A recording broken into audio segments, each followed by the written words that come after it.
All right, welcome back to the History of the United States to 1877. We're in Unit 2 of the course, which is getting us from colonies to a nation, which is kind of a hard thing to do, and as we're going to find out, it's going to take a lot of struggle and effort. The last two lectures, we sort of set the stage for this revolution by explaining why the British are in tremendous debt and why and how they start to tighten their grip or control of these colonies after almost 100 years or over 100 years of salutary neglect.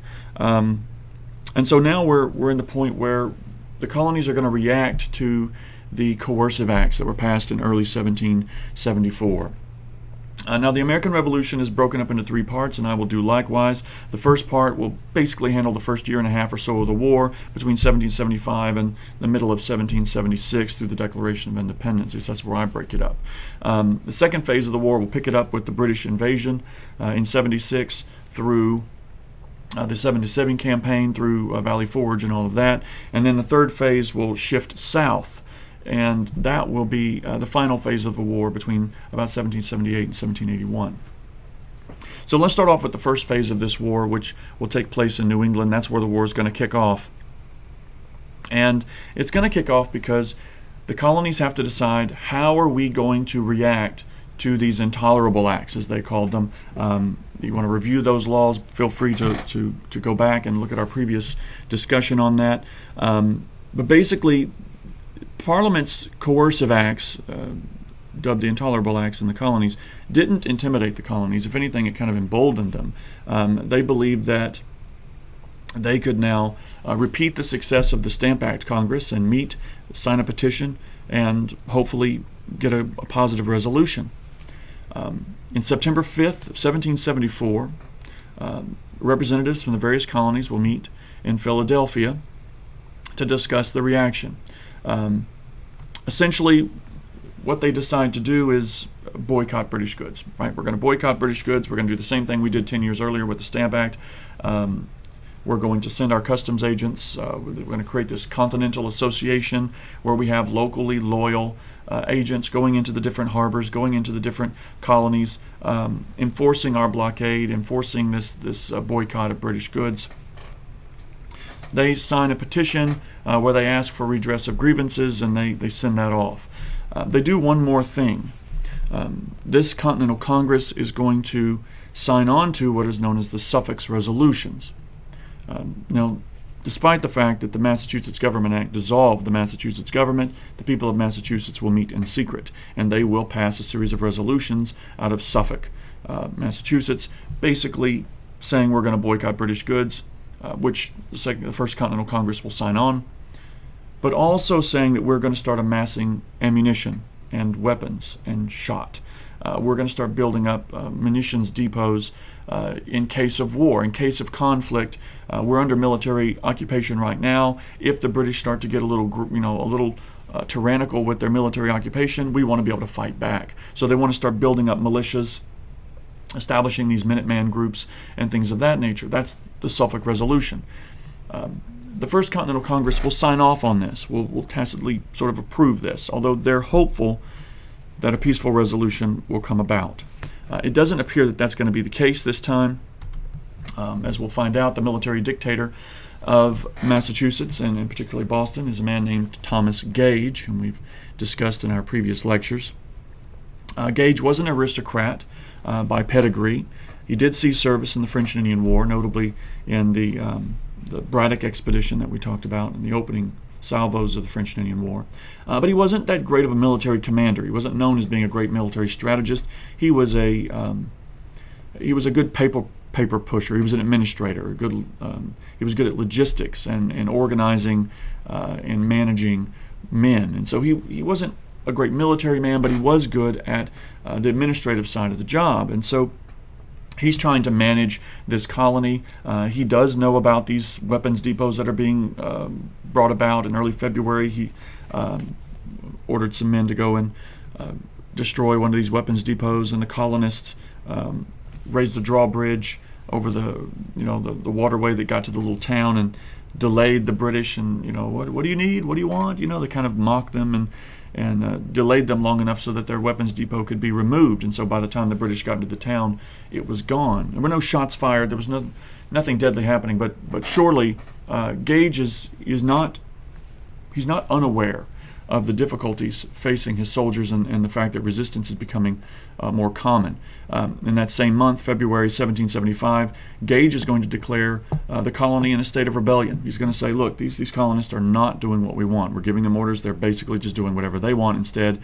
So we're in a state of rebellion. So it is a heightened sense of tension between these colonies and the government. It's actually going to escalate dramatically in April of 1775 when another weapons depot is brought to the attention of Thomas Gage in the town of Concord, Massachusetts. Let me get out of the way so you can see the map. So you can see Boston is this little peninsula right here, and it's about 20 miles to Concord, Massachusetts, and that's about a 6-hour march.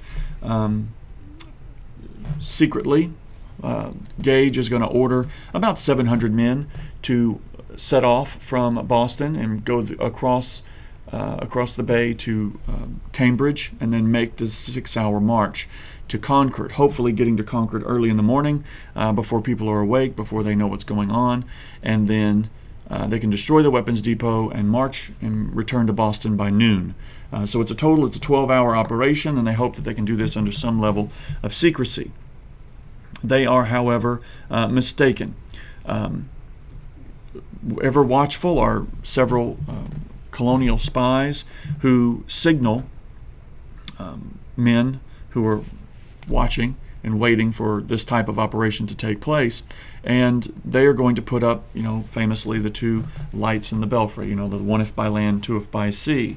So they get the signal that the British are leaving by sea. They're going to Cambridge via across the harbor, the bay here, and so then riders set off to warn the colonists that the British soldiers are on their way. And of course, the most famous of these riders is Paul Revere, made famous by Longfellow's poem about the midnight ride of Paul Revere.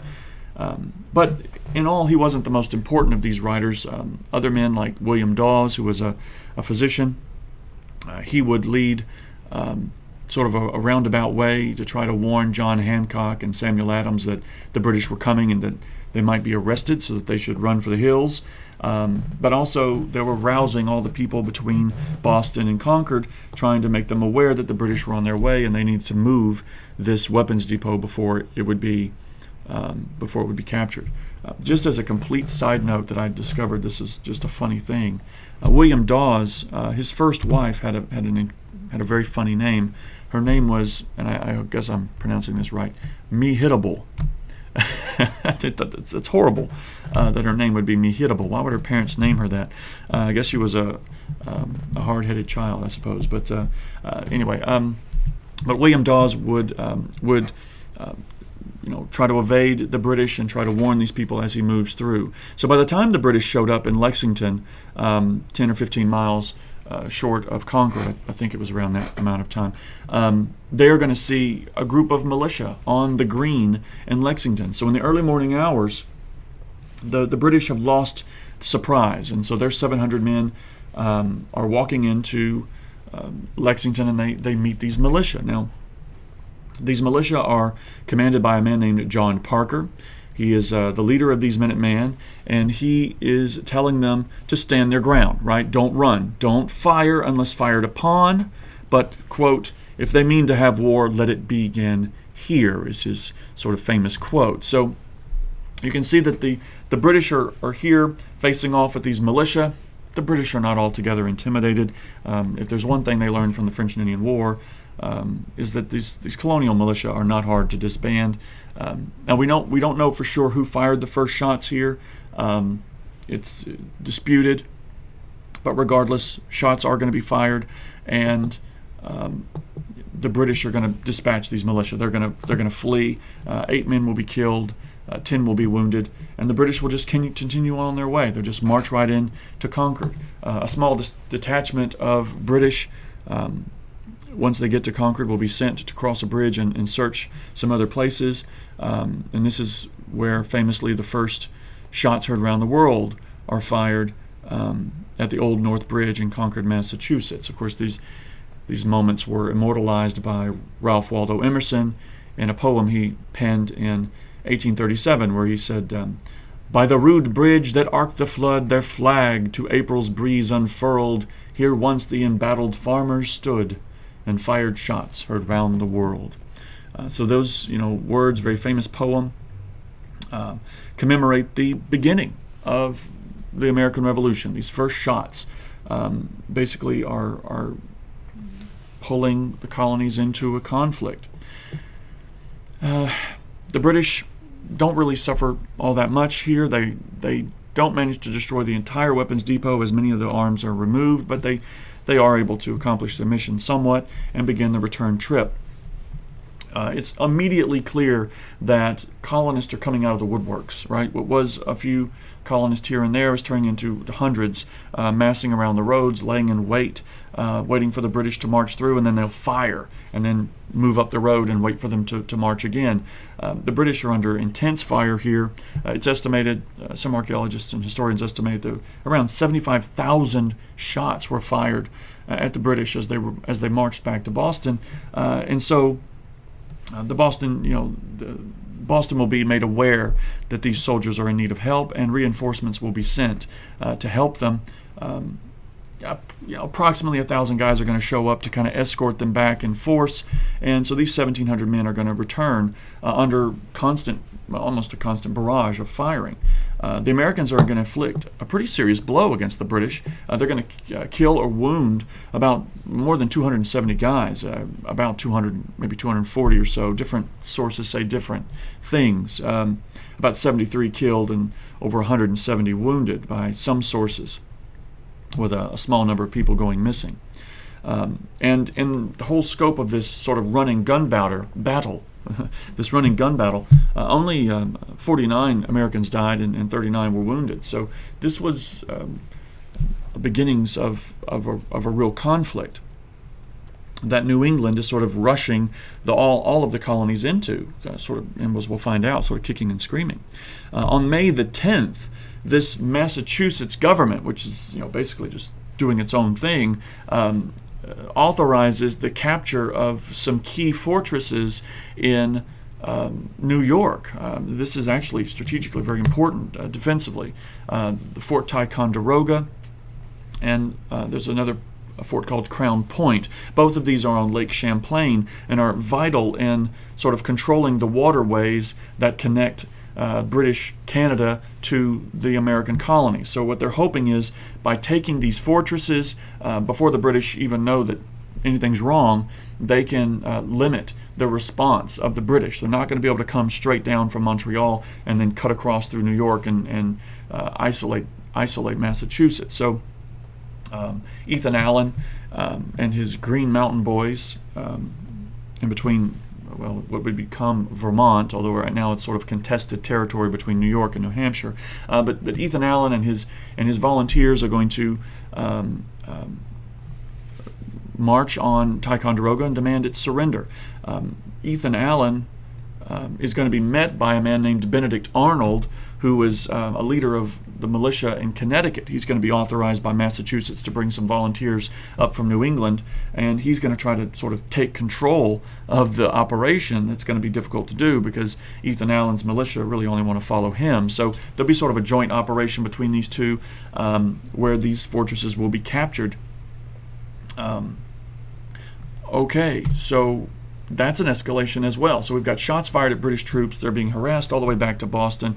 We've got Thomas Gage and his soldiers being fired upon in Boston, and they're being surrounded. So they're there's little snipers and stuff shooting at them from across the water here. And so he's sort of hunkered down. Meanwhile, at the same time, and on the May the 10th, you've got these fortresses being captured, which gives the Fort Ticonderoga is going to be a windfall of equipment, cannon and shot and powder and all kinds of valuable military equipment is going to be captured there.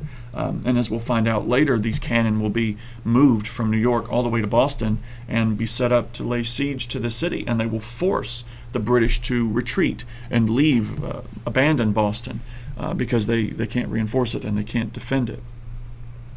So in the midst of this fighting, the Second Continental Congress meets, ironically, on the same exact day, May the 10th. So on the 10th of May, 1775, the same time that Fort Ticonderoga is being attacked, the Second Continental Congress kind of meets together, and they're like, okay, well, let's see how our petition did. Hopefully we can have a peace. Most of the people here aren't wanting war. Most of them are following the lead of famous Pennsylvania farmer John Dickinson, who penned those letters in response to the Townshend Acts. He wants to resolve this problem. He doesn't want to go to war with Great Britain. He's wanting to find a peaceful resolution, and most of the people in this Congress are in agreement with that. Now, there is a small group of people, particularly from Massachusetts and New England, led by John Adams.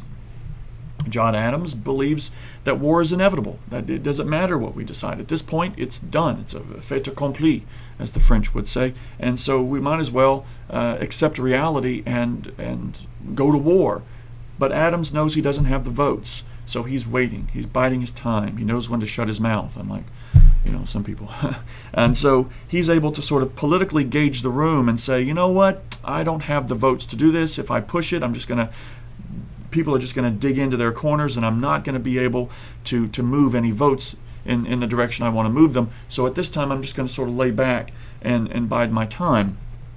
So with this in mind, Congress is going to try to make peace. They're going to pass what's known as the Olive Branch Petition in July, July 5th. 1775, almost an exact year before our Declaration of Independence, almost an exact year from our Declaration of Independence.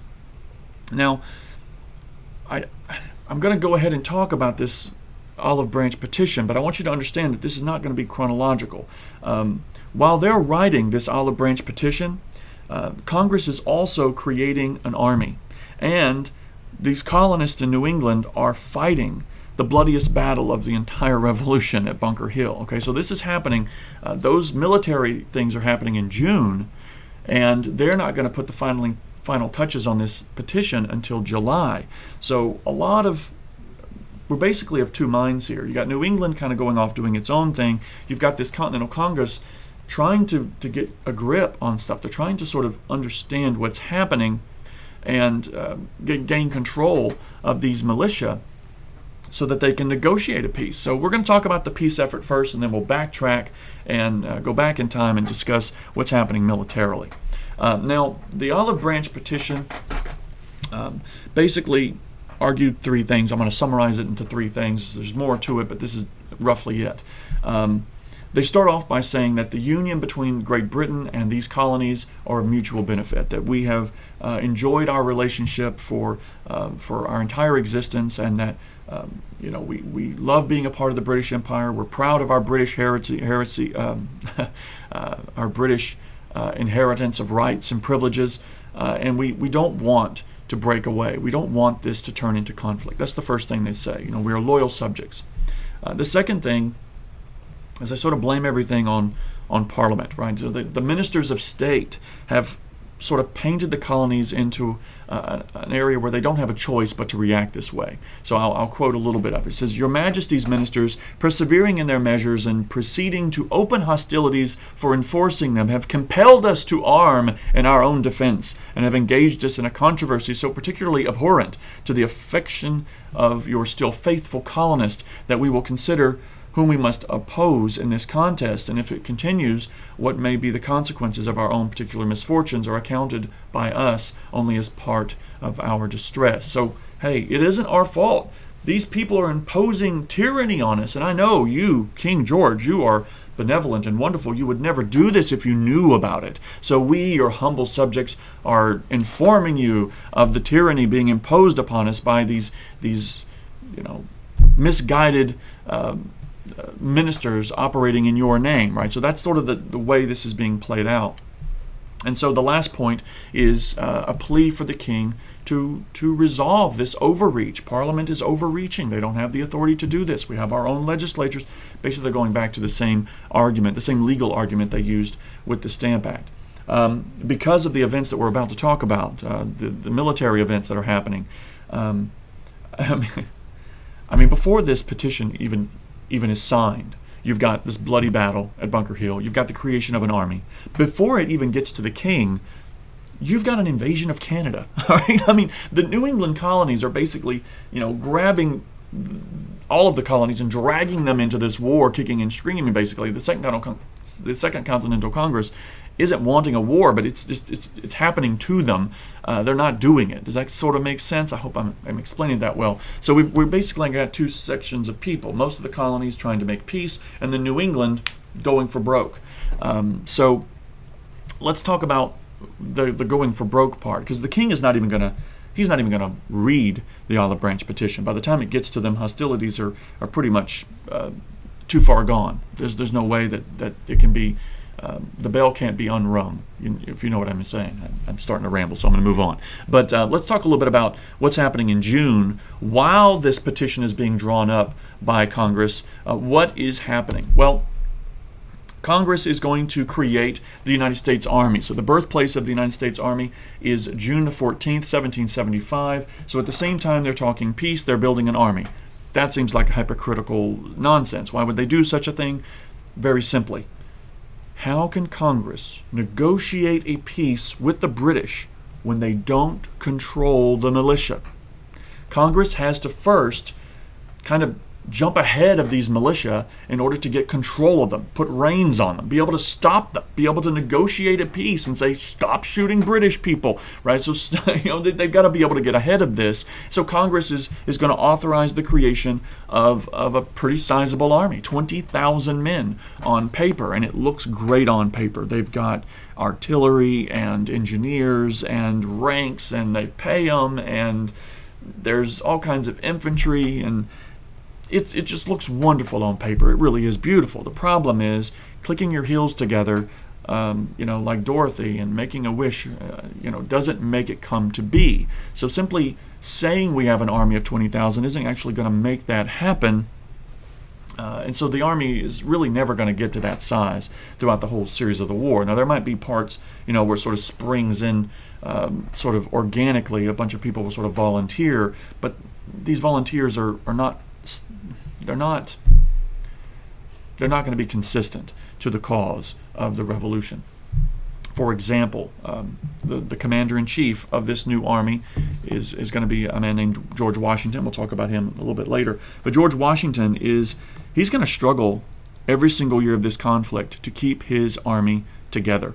He is going to be having to rebuild this army almost from scratch every single January, because these volunteers, the colonial army is plagued with the same thing that plagued the British in the French and Indian War. These volunteer militia are not disciplined. They sign up for 1 year of service, and once their year of service is over, they go home. It doesn't matter if you're in the middle of a battle, it doesn't matter if you're in the middle of a campaign, they're going to go home. So this frustration is going to be something that Washington has to deal with every single year. So he's going to have a core group of people, about 2,000, but is not going to be anywhere near the 20,000 that Congress authorizes. So, with the creation of this army, they need a leader, and as I mentioned, that's going to be a man named George Washington. Washington is chosen because he's got experience. He fought in the French and Indian War, but more than that, he is a humble man. He is a man that is a few words, and the words that he speaks are important. He's a man that has mutual respect from all the different colonies. And he has a very good reputation for being humble, for being virtuous and honorable. And more importantly than that, as far as I can think that John Adams cares about, he's from Virginia. This conflict is a New England conflict. This is New England declaring war on Britain. This is New England firing shots at British troops, invading British forts in New York, creating this volatile situation where we've got these British soldiers under attack in Boston. This is a New England conflict. Adams knows he has to make it a colonial conflict. He's got to bring these other colonists into the fight. Otherwise, it's not going to work. And so by having a Southerner, it's going to encourage Virginians to come in and follow George Washington. So that's part of the reason why he's chosen.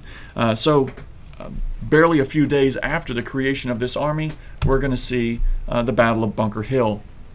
The Battle of Bunker Hill is the bloodiest battle of this war. You're going to see the British lose more than 1,000 people are going to be casualties in this particular battle, and it's kind of a comedy of errors, to tell you the truth. Colonial militia had occupied some of the hills across from Boston and Charleston, Massachusetts, and the Charleston Peninsula here, as you can see on this map. And instead of flanking around the side, the British could have flanked around the side and cut off their retreat by controlling this road. The British are overconfident.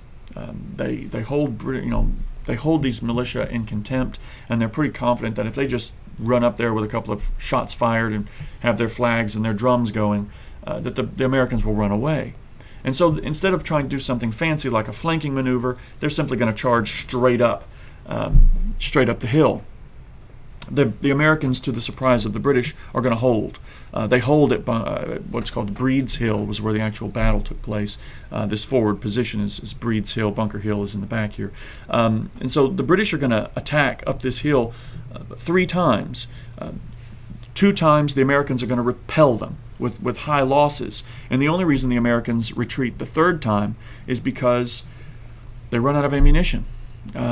They have to retreat because they don't have any ammunition, and the British failed to cut off their retreat, and so the Americans slip away. Technically, this is a British victory, but it's a Pyrrhic victory. It's a victory that cost them way too much. Of the 2,200 men the British sent into this battle, more than 1,000 are going to be casualties. On the American side, there are about 2,000 men, and only about 400 are casualties. So you can see that this is going to prove that local farmers, they have the guts to stand up to these British soldiers, and that's going to be a good campaign thing. I mean, if it looks like a winning campaign, you're going to get volunteers. If it looks like you're going to lose, no one's going to join up for a losing fight. So this is an important moment in helping to recruit colonials to resist the British. Not to be ignored are the people over there in New York at Crown Point and Ticonderoga. Benedict Arnold is still up there with his Green Mountain Boys, and they are going to take the fight to the British. Right, they're going to go straight up Lake Champlain and start attacking, try to take Quebec, try to take Montreal. Benedict Arnold is going to try to take these soldiers and move straight on in to Canada. We're going to invade Canada in late 1775. It really is not a military victory, but it is strategically a victory because it prevents the British from reinforcing their colonies. So look at waterways are the roads of this region. So you've got this waterway, allows you to get troops all the way down in here, and then you can march straight from behind, and you can sort of corner all of these colonial militias. You can sort of box them in and try to relieve the British. But now they can't do that because they've got this resistance. They don't control these forts, and they're having to fight colonials in Canada. A blizzard will stop the offensive. The colonials will be stopped by a blizzard, and they'll also be stopped by the fact that these colonial militia, their volunteer term is running out. So it's December. They volunteered for a year. To the end of the year so they can go home and be with their families. So as December rolls around, they leave. They're in the middle of a campaign. They're like, I got to go home. I'm done. I signed my contract. I'm going to go. So by the time, the winters thaw, Benedict Arnold is left with a skeleton of an army, and the British are going to counterattack in 76, and they're going to chase him out. By June of 1776, this little invasion will be for naught. Washington, what is he doing between 75 and 76? What he's doing is he is ordering cannon from Ticonderoga brought down to Boston so they can lay siege to the city. They blockade the British in, they block the roads, they have sentries, they're sniping them, they're setting up cannons on the high ground. It becomes very clear that the British can't stay here. And so on March 17th, they leave. The British abandon Boston and Massachusetts, and they go up to Nova Scotia to regroup and make plans for the next year.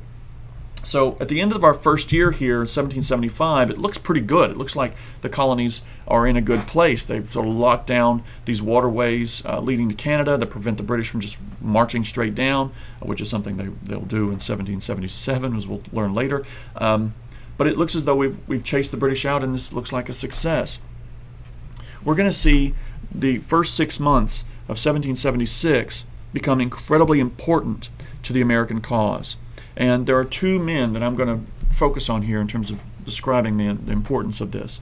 All right, so we've got this revolution starting. We've got, Boston being abandoned by the British. We've got some minor successes here invading Canada. Okay, fine. But it's one thing to say, let's go shoot some British soldiers. It's another thing to say that we should shoot British soldiers, or that it's moral for us to shoot British soldiers. Right? This is a completely different argument. And you're not going to get volunteers. You're not going to get people to join your cause if you don't have an argument that your cause is just. So these next two things we're going to talk about, which is sort of the beginning of 1776, which is a very simple question. Can we win a war against the British? That's the first question. 2, if we do win, can we stand alone as an independent nation, or will we crater? That's an important question. If you can't win, don't fight. If you can't survive after you win, don't fight. Right? So these questions have to be answered. And the third major question we have to answer is it just for us to fight? Is it correct? Is it moral? Do we have some legal and moral justification for shooting at British soldiers and escalating this conflict? These questions must be answered. Otherwise, people are not going to see this as anything other than an extra legal and immoral attack on legal authority. So the two people that are going to be responsible for, in my interpretation here, the two people that we're going to focus on that will do this, one is Thomas Paine and the other is Thomas Jefferson. So we're going to take a look at them. All right, so let's start this conversation by looking at the first two questions we just mentioned. And those questions are going to be answered by a man named Thomas Paine. Thomas Paine is a revolutionary, obviously. He's a gentleman who sees this is an opportunity for an experiment in government, right? Or this radical experiment in self-government, and he believes that not only can we win a battle in a war against the British, but we can actually survive in great form, right? So he's going to be answering these questions in a pamphlet called Common Sense. What a brilliant title, right? I mean, so we've got this debate raging in the colonies about, should we do this? And he has this, well, of course we should. It's common sense that we should do this, right? Now, it's written anonymously because he's not quite ready to hang yet if this thing goes bad. But essentially, it's about a 40-page pamphlet. You're welcome to look it up and read it. I've read portions of it. And essentially, what he's arguing here, he goes through a long litany of the resources and the wealth of the American colonies. He basically says, look at the British. Look at how powerful they are. Look at their vast navy and their wonderful resources. Where'd they get all those resources? They didn't get them from England. England's a bunch of coal and rock and sheep. Where are they getting the resources to make themselves this world power? They're getting it from us. So if we use these resources, we could be this power. We could stand on our own, just like the British. So his argument is a good argument. It's a fair argument. It's logical. It makes some sense. And this is the age of reason, after all. You have to have logic and reason to back up what you're saying.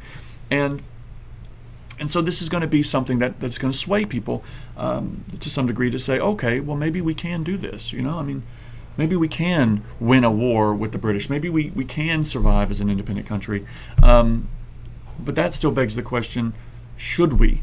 Should we do this thing? Is it moral? Is it just for us to do this? And that is going to be answered brilliantly 6 months later by a man named Thomas Jefferson. Thomas Jefferson, of course, is from Virginia. He is a bookworm, really. He's a sort of a quiet, ruddy-complected guy. He doesn't speak well in public. He gets nervous and he's flustered. He's much better with the written word. He doesn't like people. He's kind of nervous about people.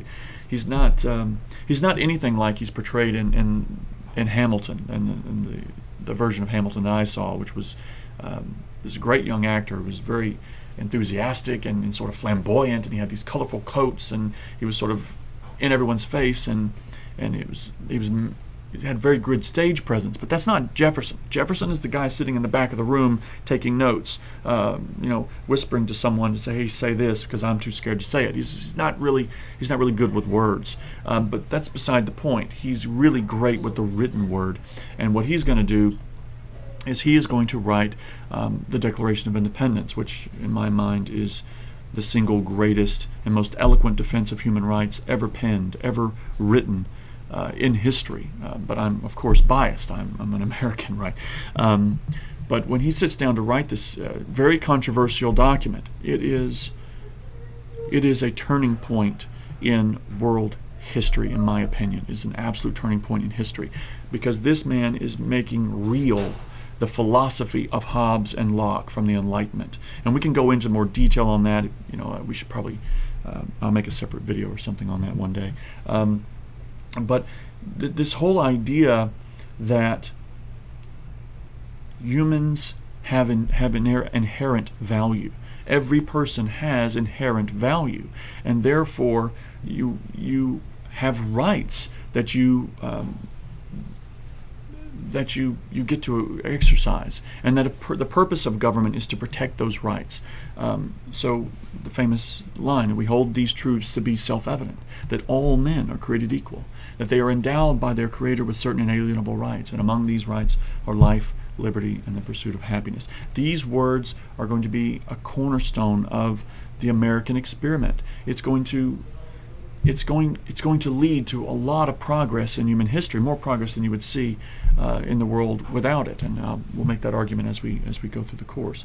But this eloquent defense is going to describe the moral case for independence. We not only have the ability to win, as Thomas Paine argues, but we have the moral superiority. We have the rights. We are in, God is on our side, kind of an argument, right? We are on the side of the angels, and the British are wrong in this. They're trying to impose tyranny on a free people, and so therefore we have the right to rebel against them. This is a powerful argument, and Congress will pass it on July 4th, 1776, as a way to explain to the world what we're doing, and as a way to try to get help. We're taking on the British Empire, the greatest empire in the world. They defeated another major empire called France. How could we hope to be successful? So we need help. We want foreign investors to come in and help us with money and advice. So the Declaration of Independence was an attempt to legitimize our government and create this United States of America. So now we've said it, but like I said earlier, clicking your heels together doesn't make it so. We're going to have a pretty nasty war over the next several years to try to bring that to fruition. So as we just mentioned, we just fought the first year of the war. We have one of the bloodiest battles of the war fought at Bunker Hill. We have an answer to those questions of should we fight? Are we just in fighting? We've offered an interpretation up to that, and it looks as though God is on our side. We seem to be winning in a lot of these places. We've invaded Canada. We've ran the British out of Boston in March of 1775. 76. Sorry. So it looks it looks good. It looks like we're winning, but that's only because the British have yet to reply, so to speak. The capture of those. The capture of the forts along the Lake Champlain are going to slow them down, but that's not going to mean they won't have plans. So let's take a look at what the British offensive of 1776 will look like. So here's a map of the English colonies here.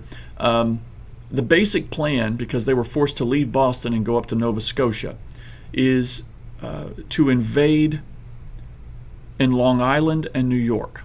Okay, so the idea is to slice and isolate New England from the rest of the colonies. So the way Britain is treating this is if it's like a cancer. We have this cancerous ideology, this rebellious fever spreading throughout New England, throughout Massachusetts and Connecticut and Rhode Island, and we don't want this to spread. We're going to isolate it. We're going to take New York. We're going to isolate these New England colonies and then deal with them separately. This idea is actually a pretty solid idea. And so the first thing we're going to see really is an invasion into New York, and how Washington's going to have to deal with that. Now, the man in charge of this invasion is Major General William Howe. He's going to replace Thomas Gage as the overall military commander during the American Revolution. He's going to command about 30,000 men, give or take, compared to Washington's 15 to 19,000, give or, I mean, that's all estimates to some degree. But Washington was able to recruit a lot of supporters, off the successes of the previous year's campaign, the fervor and exuberance coming off of the Declaration of Independence and common sense. A lot of people are going to see this as a fight worth fighting, and so they're going to join up to see how this is going to play out. And when the invasion happens, it isn't good for the Americans. So the Battle of Long Island, which is the largest battle of the American Revolution, I believe, it had thousands and thousands of people involved in this battle. August 27, 1776, the British are going to land at Long Island. Let me get out of the way so you can see the map. The British are going to land near Staten Island. They're going to cross over into Long Island. They're going to have a battle near Brooklyn. And then Washington is going to be forced to retreat. So you can see retreating north to Fort Lee and Fort Washington up here, and the British are just going to pile drive through it. The Americans are undisciplined, exactly what the British assumed. They can't hold a firing line. When they retreat, they run like people with their hair on fire. They're not organized in their retreat. Washington's finding it very difficult to control these people. And when you have 130 British warships landing off the coast of Long Island, and disembarking 20,000 men, this is going to scare the crap out of people. They're going to be pushed back. The Americans will be pushed back to White Plains, New York, where they'll lose a battle in October. And then they'll lose the strategic forts of, like I said, Fort Washington and Fort Lee. Armies are going to... Armies work when there's confidence in it. Washington's 15 to 19,000 men is going to quickly dwindle to barely 2,000 soldiers who are willing to retreat in the face of the British. This is a devastating loss. This whole campaign, this whole New York campaign, is a devastating loss to the Americans. 300 men were killed, 800 were wounded, more than 1,000 American volunteers would be captured. On the British side, only 64 men died. They did have over 290 wounded, but that's nothing compared to the total size of the force. So what we're seeing here is the British are coming in force. We're not playing around. You're not catching us with our guard down. They are invading full on, 20,000 man invasion. And they're pushing Washington completely out of New York City. He's completely pushed out of Manhattan, completely pushed out of the colony of New York. He is chased out of New York, and he flees south into New Jersey, and he continues straight on through New Jersey, across the river into Delaware. And so by the time we get into the fall and winter, the exuberance of volunteerism that Washington was enjoying before this battle campaign began is now gone. People aren't as excited for the Declaration of Independence when they have no shoes and they've been walking and marching through cold rain, and they're hungry and they're miserable. And luckily their term of service is about to go out in middle of December. So they're like, okay, I'm out of here. I'm gonna uphold my little bit, and I'm gonna go home, and I'm gonna pretend like I never did this. And if they ask me to come back, I'm gonna be like, you're crazy. That was a bad experience. All I did was run away, right? So from August all the way through December, the only thing the Colonial Army has done is run, and the number of volunteers has dwindled to nothing, as I've already mentioned. So Washington is at a turning point in the American Revolution. We're at a point right now where it's over, basically. I mean, this war is not going to go much farther. You can't beat the British with a handful, 2,000 men. And how are you going to go into the next year, 1777? How are you going to go into the next year and recruit more volunteers when you say, well, what did you do last year? And I say, well, we ran away. we ran so far away, and they want to break into an 80s rock ballad. I mean, it's not going to work. You've got to have some good news, otherwise you can't recruit people. So Washington is going to throw a Hail Mary. He is going to go for broke here in what's known as the Battle of Trenton. So I'm going to show you the map here of Trenton. So Trenton is in New Jersey, right across the Delaware River. Washington knows that many of his men, they're going home on the 31st of December. So he's got to use them while he can. He's got very little time to have some propaganda to encourage volunteerism the next year. So he decides we're going to attack Trenton. He waits till the day after Christmas, December the 26th, 1776. Washington's army will cross the Delaware River and will attack Trenton in two prongs. Now, this is one of the problems that Washington's going to have. It's like he comes up with plans that are too complex and require too much discipline and coordination. It's going to work here, but we're going to find later on that it's just too much for these inexperienced soldiers. But for now, it will work. The German mercenaries who are guarding Trenton are drunk and celebrating Christmas. They don't notice the Americans, so they're there. It's about 1,500 mercenaries guarding Trenton. About 2,000 Americans are going to attack, and it is a resounding victory. 800 to 900 people are missing, 83 wounded, 23 are killed, and the Americans, 7 casualties total. So this is actually the best of both worlds. So Washington's body is going to cross the Delaware, go down, and then break into 2 columns, which will attack Trenton from 2 directions simultaneously, overwhelming their defenders.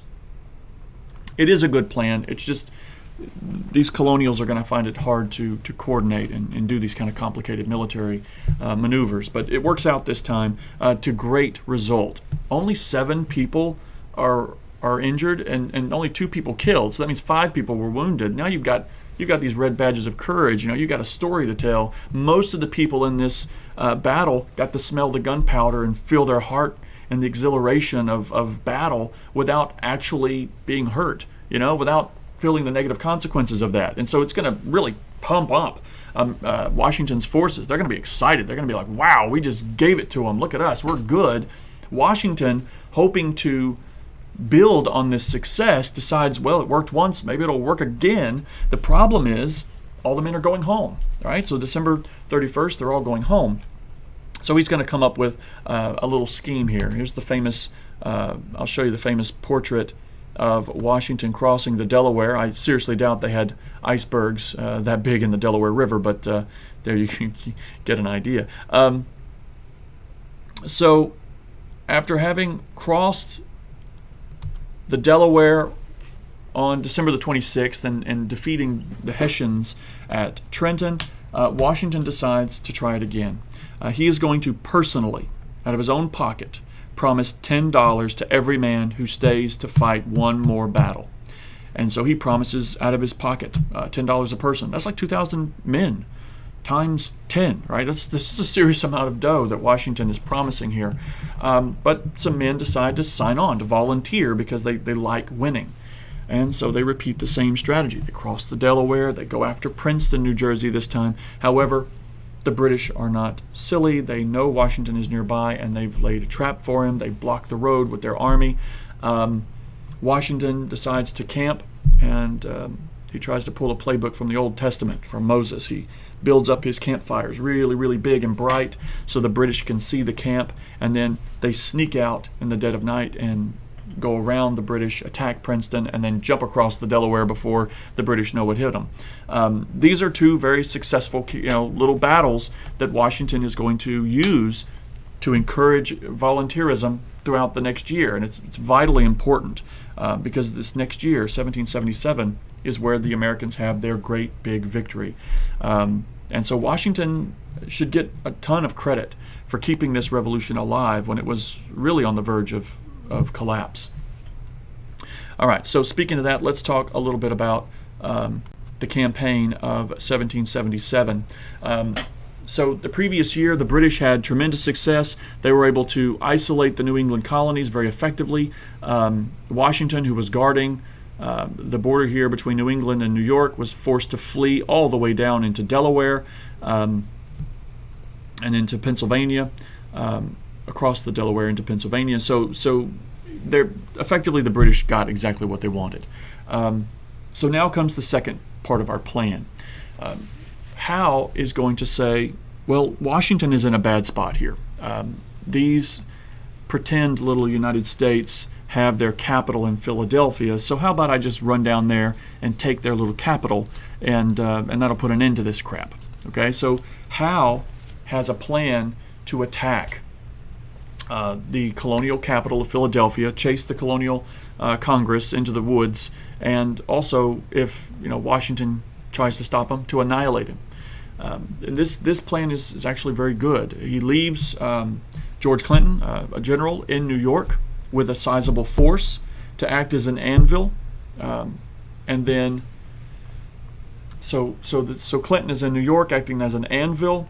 Washington is in the middle, and Howe is going to come up the Delaware and squish Washington in between him and Clinton. So Washington's either going to be annihilated or squished out the side and forced to go into the wilderness, for whatever time he has left to continue this little campaign. Now there's another campaign going on simultaneously, but we'll talk about Howe and Washington first, and then we'll backtrack and talk about the next campaign in Saratoga. So one of the first battles we're going to talk about here is the Battle of Brandywine Creek. Here what we see is a devastating loss. Let me get out of the way so you can see. It's a devastating loss for the Americans. And you can see Germantown and Brandywine Creek. So there's Germantown. Here's Brandywine Creek right here. Washington is going to try to stop Howe from moving up the Delaware. The British have over 15,000 troops. The Americans, because of the successes of the previous campaign, they would see their numbers swell to about 14,000 or so. But it's not an even battle at all. Washington is outmaneuvered completely. Washington leaves his flank unprotected, and the British are just going to stream through the colonial ranks. 250 Americans are going to be killed, 600 wounded, 400 colonial volunteers will be captured at the Battle of Brandywine Creek. Compare that with the British, and they lost 93 men, were killed. 488 were wounded, and only 6 were missing. This is a horrible defeat for Washington. His forces are completely flanked, and you can see that from the map here. The British engage here across the river. Meanwhile, some mercenaries cross and flank and come behind and make the Americans have to retreat immediately. So Brandywine is a terrible defeat for Washington and the colonial army, and that's to be followed up by the Battle of Germantown, where again, let me get out of the way. The British are holding up in the city of Germantown. Washington decides, well, it worked at Princeton, surely it will work again. He takes his small force of, at this point, barely 10,000 men, and decides to split them up into various groups and attack the city from multiple places simultaneously. This is what he did at Trenton. It seemed to work. He's going to play the same tune and see how it works. The problem is it doesn't work. This British line here is going to slow down Sullivan's advance. So Greene and Sullivan are no longer coordinating their attacks. These militia that are supposed to be helping, they're disorganized and they're not going to be very effective. So Greene will attack, then later Sullivan will attack. It's a complete catastrophe. They're not able to coordinate it, and the British, again, are going to be victorious. And you can see here 152 killed, Americans killed, 500 wounded. So just in these two battles, you're seeing over 1,000 guys are wounded, and hundreds and hundreds are killed. The British are, they've got some wounded, but very few people are actually dying. The Washington's not very effective here. But to be fair, he doesn't have much to work with. His army is not that great. Now, let me come back and try to defend Washington a little bit, all right? So Washington clearly is not some great strategic military general. But what is he? he's a great leader of men. He leads from the front, not from the back. He puts himself at risk of death and injury constantly. He rallies the troops personally. So he's there risking life and limb with them. So he's not on some hilltop in the back ordering men to go to their death. He's there with them, and this is going to inspire a lot of loyalty from the men who are with him. Washington wasn't some great general who won a lot of battles, but he was a general who avoided losing a lot of battles. He lost battles to the British, but he wasn't annihilated. The British couldn't destroy his army. He was able to retreat. The retreat at Brandywine Creek, for example, was a lot more organized than the retreat that happened in New York. So there is some discipline. There's some improvement to this colonial army, in the months that Washington has been in charge of it. So he is a good logistic person. He knows how to gather materials. He knows how to lead men in battle. He's very brave, he's honest, he's virtuous, all that good stuff, all the stuff that we teach kids about Washington. Military genius, not at all. But to be fair, he didn't have much to work with, right? He had these undisciplined colonial troops, and so that was a problem. But like I said, the biggest thing that he did was avoid a major loss. Right? He kept the revolution alive by not being annihilated, which is good because what we're talking about next is the other campaign that's going on. So while Washington is getting chased and beaten up in Delaware, in Pennsylvania by William Howe, we see the British actually have another offensive planned at the same time. So I'm going to try to explain this. Let me get out of the way. So here's a map of New York here. So we see Howe is going to sweep through and capture Philadelphia by going up the river, and Clinton is going to stay here as an anchor to squish Washington in the middle. So that's the plan we just talked about, and that worked very well so far. Washington would be forced to flee out into the woods, a place called Valley Forge, for the winter. It would be very, very harsh there. But meanwhile, at the same time that this is happening, a man named John Burgoyne, a British commander, is tasked with basically completing last year's mission, which is to completely capture New York. So his plan is to go down Lake Champlain, recapture those forts that were taken in 1775, and march straight down into Albany and take Albany. Meanwhile, he's got a lieutenant, St. Leger, who has a bunch of Indian allies, a large number of Indians who are going to work with him and sort of guard his flank. Meanwhile, Clinton is going to move north from New York City into Albany, and so this is going to be a three-pronged attack centering on Albany. Now, for those of you who just listened to what we just talked about, you'll know that there's a problem. Clinton can't be at two places at once, right? So Clinton is not going north. Clinton is staying in New York the way Howe ordered him to. So this three-pronged attack is now only a two-pronged attack. And so that's not horrible, but it's not as secure as Burgoyne thinks it is.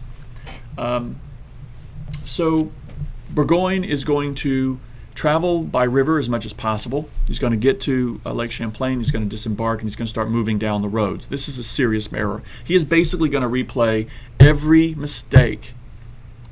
He's going to replay every mistake that Edward Braddock made way back when the British and the French and the Indians defeated him in the woods in the woods near Virginia, and so essentially he is going to bring heavy wagons filled with cannons, like 138 cannons, heavy shot and powder.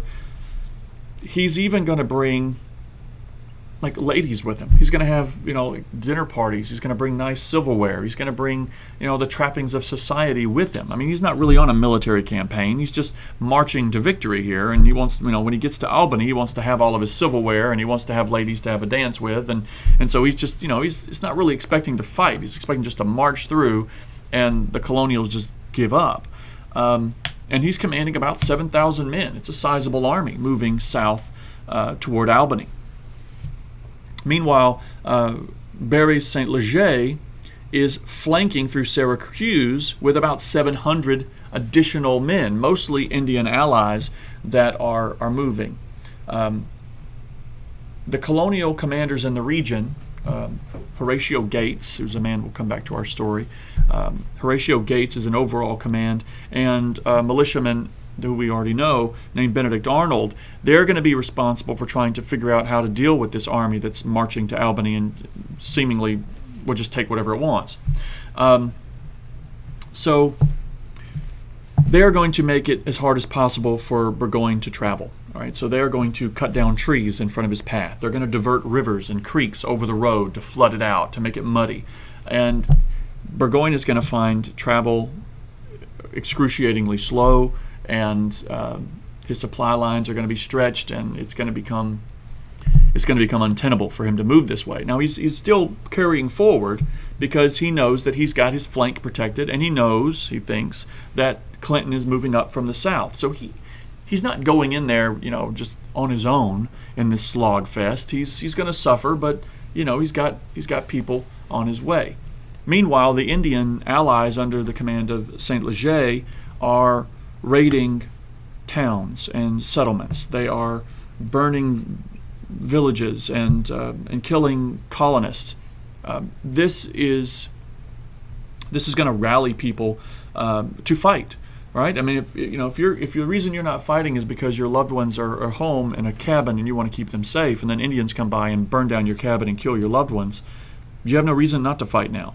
So Horatio Gates is going to see the volunteerism in New York explode, right? So they're going to go from a couple of thousand men to over 10,000 men. Eventually, close to 15,000 volunteers are going to flood into the colonial army here under Horatio Gates to go up against Burgoyne and his 7,000 men slowly slogging their way south. Benedict Arnold came up with a way to get rid of the Indian allies.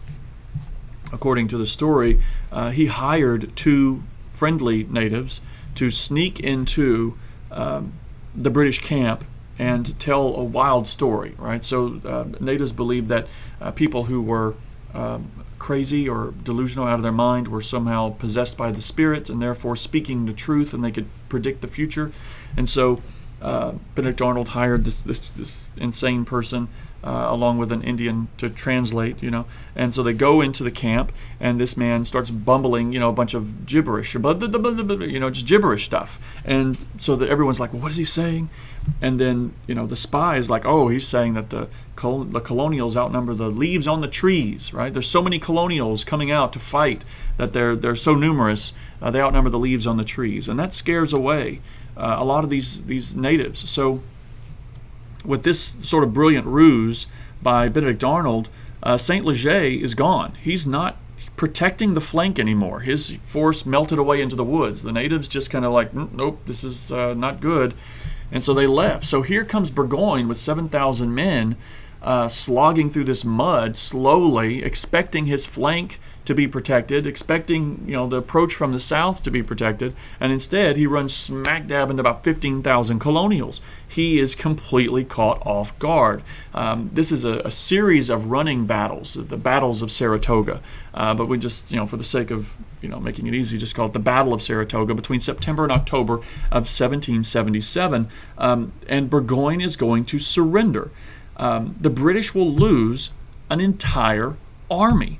6,000 British POWs and all of their military stores, all those cannon, all that shot and powder, all the stuff that Burgoyne was bringing south to New York, to Albany, is going to be captured by the colonials, and Horatio Gates is going to take the credit for it. He's going to use this to fluff up his reputation and try to replace Washington. Actually, he thinks he's going to be very jealous of Washington's fame and success, despite the fact that Washington gets chased all over Pennsylvania. But we'll explain that later. But basically, Horatio Gates will take credit for this, and this military victory, where 7,200 British soldiers are defeated, 690 are wounded, 400 killed, more than 6,000 captured or missing, and the Americans lost 90. 240 Americans were wounded in this battle. This is a dramatic victory for the Americans, and for the ambassadors in France trying to convince the King of France, Louis XVI, to support the colonies and their independence from Great Britain. This is going to convince the French that, okay, these Americans, maybe they have a chance, right? And so they're going to actually start to give us money, financial backing. They're going to open up loans for us. They're going to send the French fleet to help us, which will play a major part in the war later. And this is a major thing. I mean, when the French get involved, it completely changes the calculus for the British. Suddenly, they can't hang around in the middle colonies anymore. And their original strategy to cut off New York and isolate New England, that's not going to work, because now you've got to worry about the French fleet attacking British colonies in the Caribbean. What if they go after Barbados? That's where the real money is. That's where they're making all their money in their colonies, is in the Caribbean. So the British will shift their fleet south, and with it, their army will move south. And that will bring us into the third phase of the war, which of course is in the southern colonies. But before we do that, we're not quite done with the year yet. This is October of 1777. This is a great victory for the American cause, and it's going to elevate Benedict Arnold and Horatio Gates.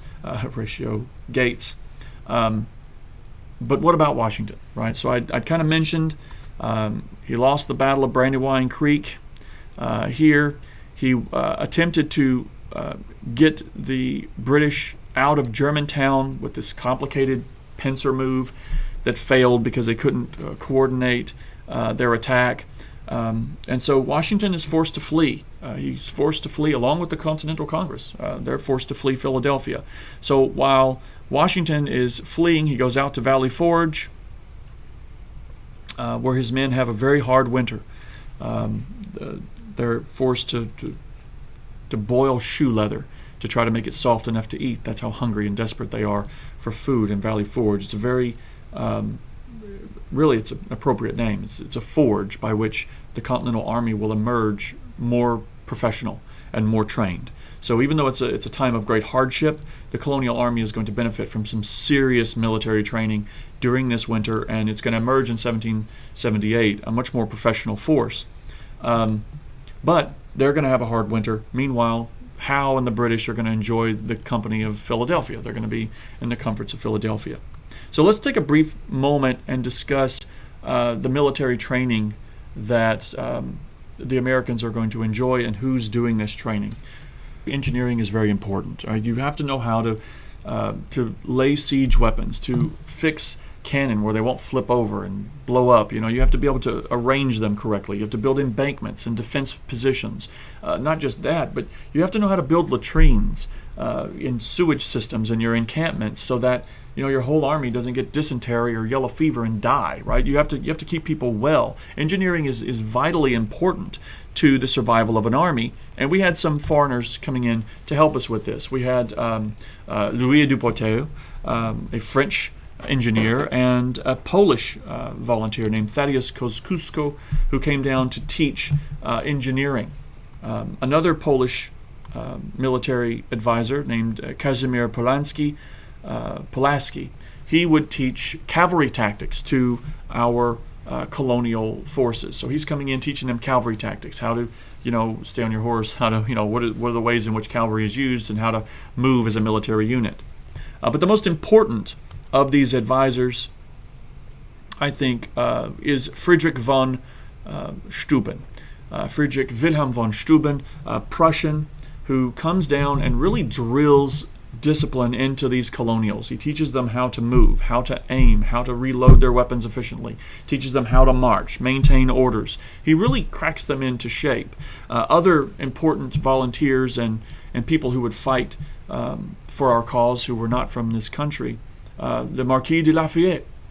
He was a young French nobleman who fancied himself a defender of liberty. He was a very enlightened individual and wanted to come and fight for the freedom of people. And so he came risking life and his own money and reputation to come down here and fight for our cause. Another is Baron Johann Dekalb. He was another Prussian who was an accomplished military advisor that the Americans would rely upon. So basically, as the war begins to go on, going into 1778, 1779, this becomes a little bit of a stalemate. Washington has a much better army. They're more disciplined. The British will not find it as easy to corner and destroy this army. But the Americans aren't good enough to destroy the British either, right? So this becomes sort of a slog fest between these two groups. It's a growing stalemate. An example of that is the Battle of Monmouth, June 28, 1778. This is the last major engagement between Washington and Clinton near New York before the battles begin to shift south. But the infantry are going to prove a lot more effective on the battlefield. They've learned how to use their bayonets effectively.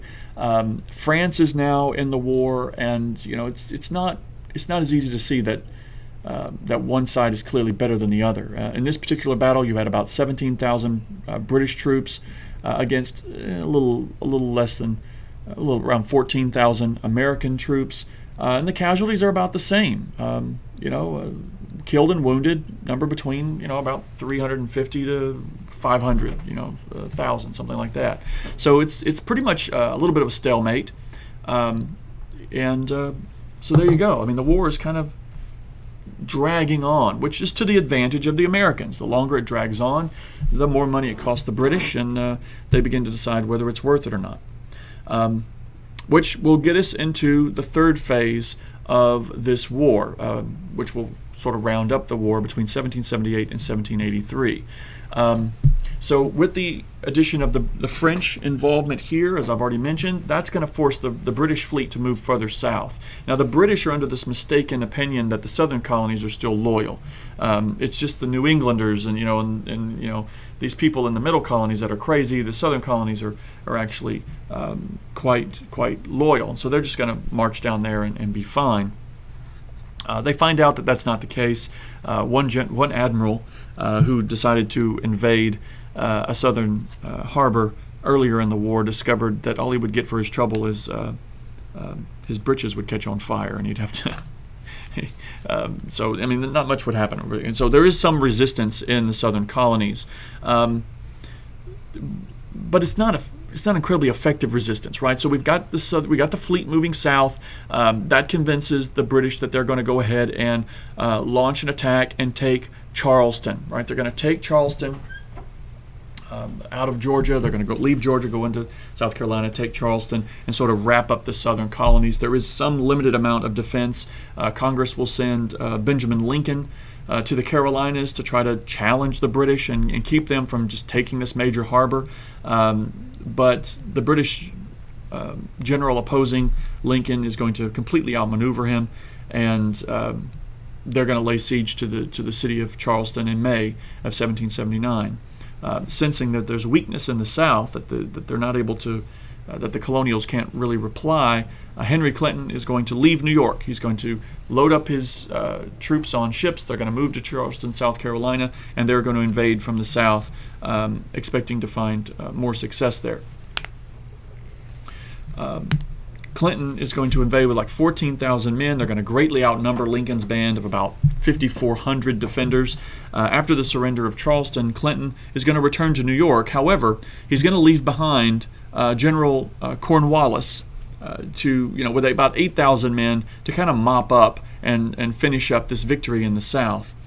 Cornwallis is going to be patrolling a very large area that is quite difficult to control. It's got a lot of swamps, a lot of sort of hidden sloughs and what we would call bayous and things like that around in the area because of all the rivers that converge. And famously, Francis Marion, known as the Swamp Fox in American history, he's going to successfully institute several guerrilla tactics to harass the British and damage their supply lines. But the British are going to have a lot of successes in the South. Let me get out of the way so you can see.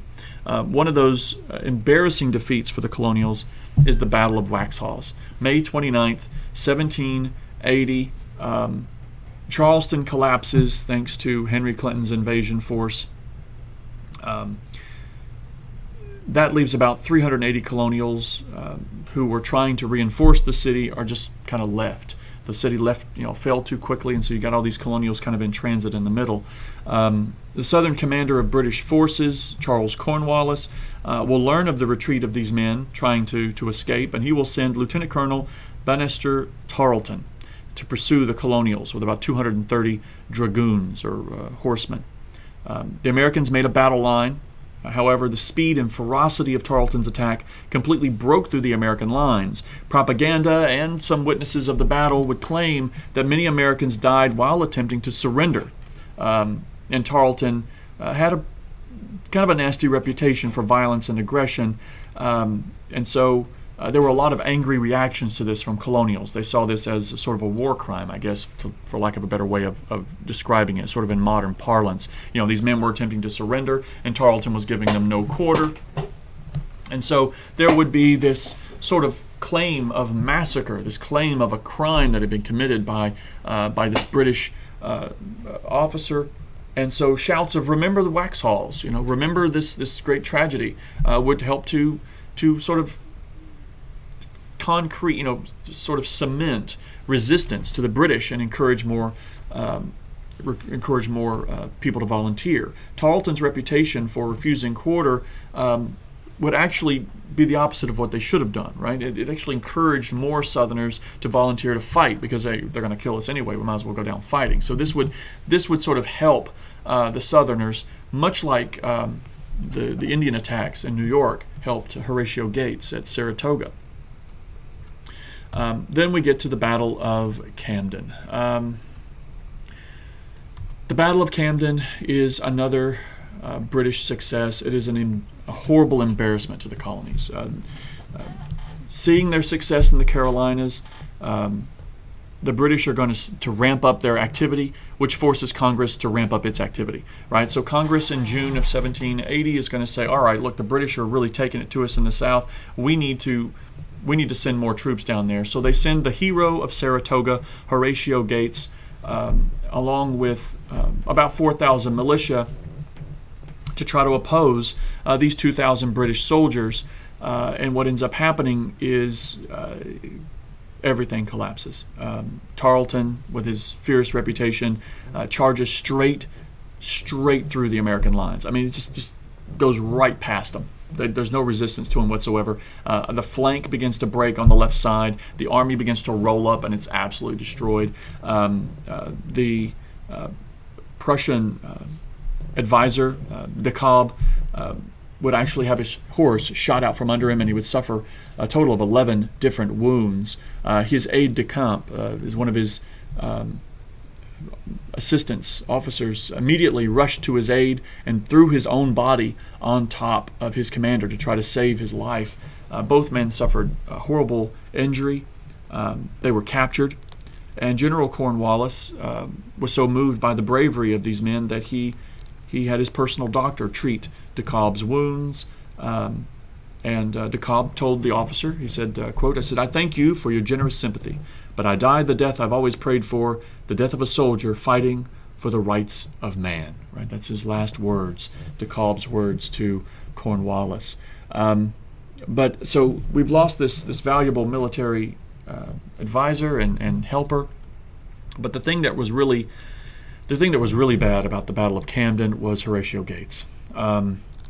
Horatio Gates, seeing his battle line fold up, ran away. He just abandoned the field of battle. And what was more astonishing is that he ran about 180 miles in a matter of 3 days, right? So Alexander Hamilton wrote about this. He wrote, quote, I'll quote, "But was there ever an instance of a general running away as Gates has done from his whole army?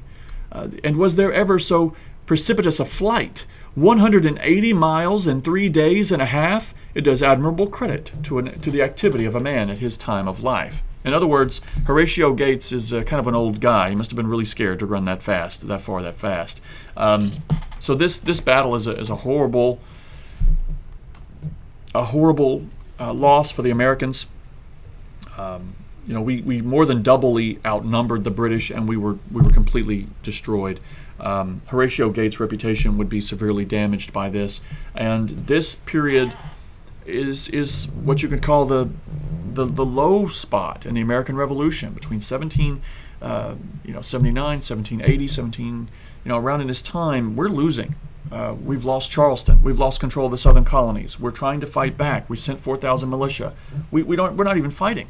They're just running away, and our generals are running with them. This is a very bad time. This is called the nadir of the American cause. And then another example of this comes in the same year, barely a month after the catastrophe at Camden, and that is the conspiracy of Benedict Arnold, the hero of Saratoga, one of the other men who was very influential in helping us win Saratoga, and he was important in the early years of the war. But Benedict Arnold believes he's been passed over. He doesn't believe he's been given the credit and the reputation that he deserves. So he contacts the British and says, hey, if you make me a general, I'll surrender the vitally important fortress of West Point. And the British say, fine. They make him a general. But before he can surrender West Point, Washington heard about it and was able to prevent this disastrous treason from taking place, which is why, of course, now Benedict Arnold is a dirty name. He's synonymous with treason and a traitor. So it's looking bad for the American cause. They need some positives. Things begin to look up a little bit in 1781, which is the last year of the war. So we're coming into January of 1781, the Battle of Camden, where you have this sort of uneducated natural talent of a general named Daniel Morgan. He's leading some colonials, the militia and colonials, and they're going up against the dreaded Tarleton. Tarleton is this dreadful reputation. He was able to rout the Americans twice so far already, Waxhaws and Camden. So here we are, the Battle of Camden, and Morgan is going to basically use Tarleton's aggression against him. So as the battle begins, colonials are set up on this forward position. Tarleton is going to come in, and what does Tarleton expect? What does Tarleton expect colonial militia to do? What have they done every other time he's faced them? They've run. So Tarleton engages them, and they retreat.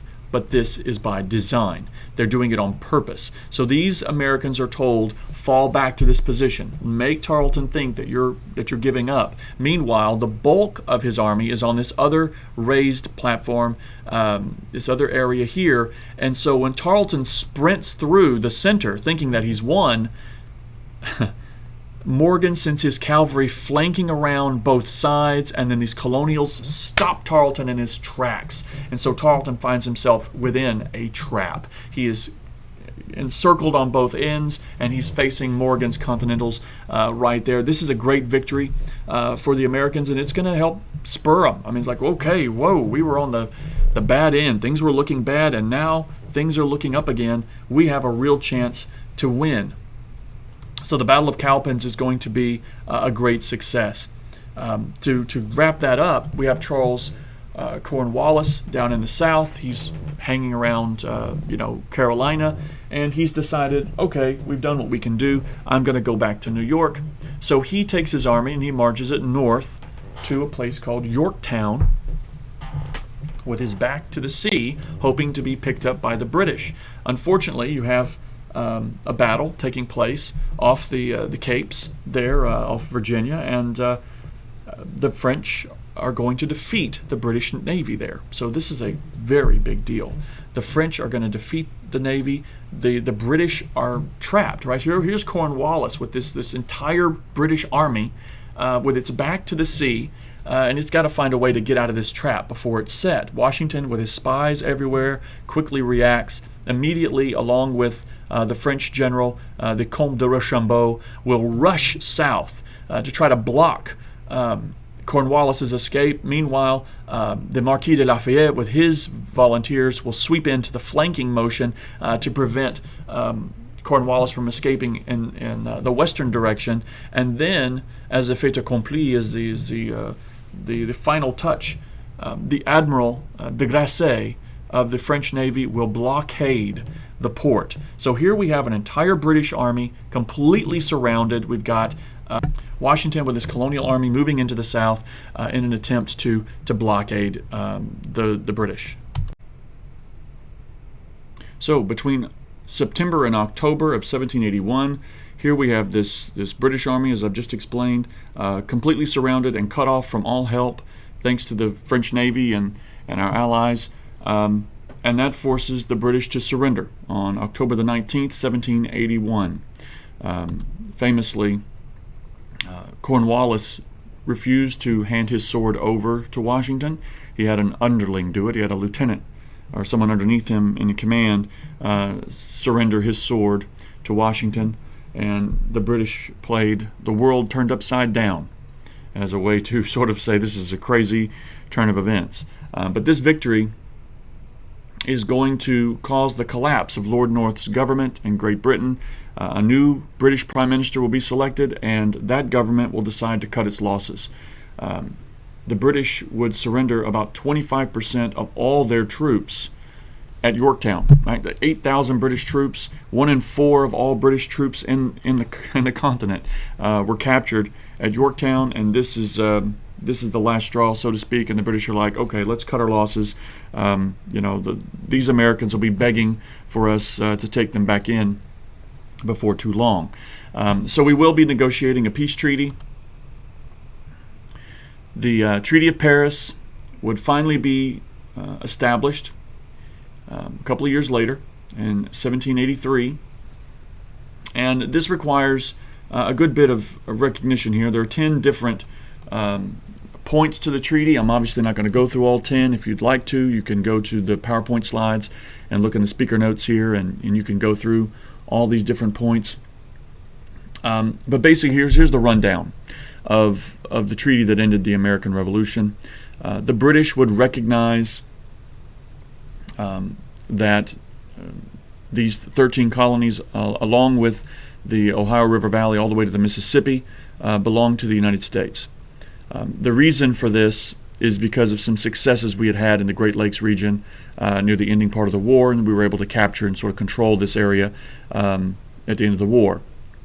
The British were able to quickly transfer the possession of Florida back to Spain. Now, if you'll recall, after the French and Indian War, the French had given everything west of the Mississippi to Spain and everything east of the Mississippi to Britain. That was at the end of the French and Indian War.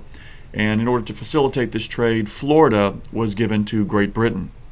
Now, with Britain losing its possessions, it's going to transfer possession of Florida back to Spain just to kind of stick it to because that's not a part of the American colonies, right? So they're like, no, we're not going to give that to you, and they're going to stick it to them and send it back to Spain. So that's going to be a thorn in our side for a little while, Spanish Florida, something that we'll have to figure out how to solve. Now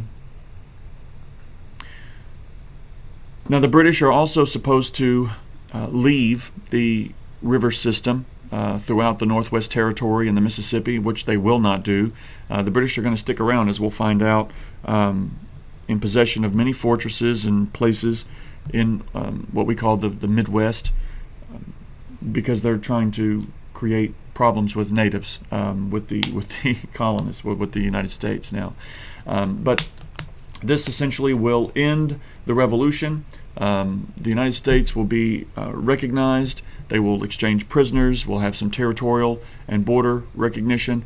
And so now it's the job of this Continental Congress to create a country that can stand on its own. And that's what we'll be looking at in our next lecture with the Articles of Confederation. See you then.